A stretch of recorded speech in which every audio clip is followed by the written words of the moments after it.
Mmenisikia nimeeleza kwamba Angola sasa ndio wenyekiti walipewa wenyekiti wa Jumuiya ya Afrika AU.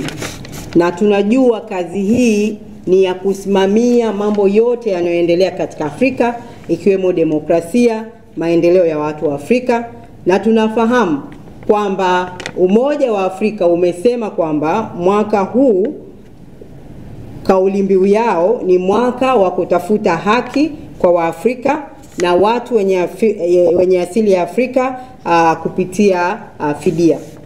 Tuna mashaka kama rais huyu wa Angola ambaye matukio haya yametokea nchini kwake anaweza kuendelea kuwa msimamizi mzuri wa ajenda hii kwa Umoja wa Afrika, kama ajenda ya kusimamia demokrasia katika nchi yake, kuheshimu viongozi kutoka nchi mbalimbali, kuhakikisha kwamba wangepata fursa nzuri ya kukaa chini kujadili masuala ya demokrasia. Imeshindikana katika nchi yake, itawezekanaje yeye kuongoza na kusimamia ajenda hii kwenye mataifa yote ya Afrika?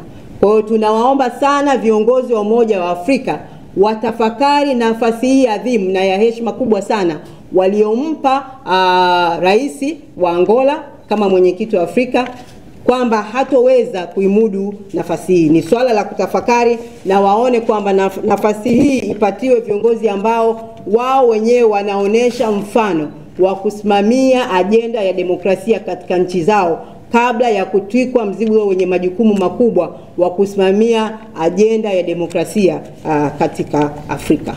Baada ya matukio haya yote, kuanzia tarehe 13 mpaka leo tunapofanya press conference tarehe 16, hatujasikia chochote kutoka kwa serikali ya Jamhuri ya Muungano wa Tanzania, kutoka kwa Wizara ya Mambo ya Nje, kwamba ni nini hasa kilitokea mpaka viongozi kutoka Tanzania wenye mamlaka makubwa katika nchi wamezuia kuingia Angola.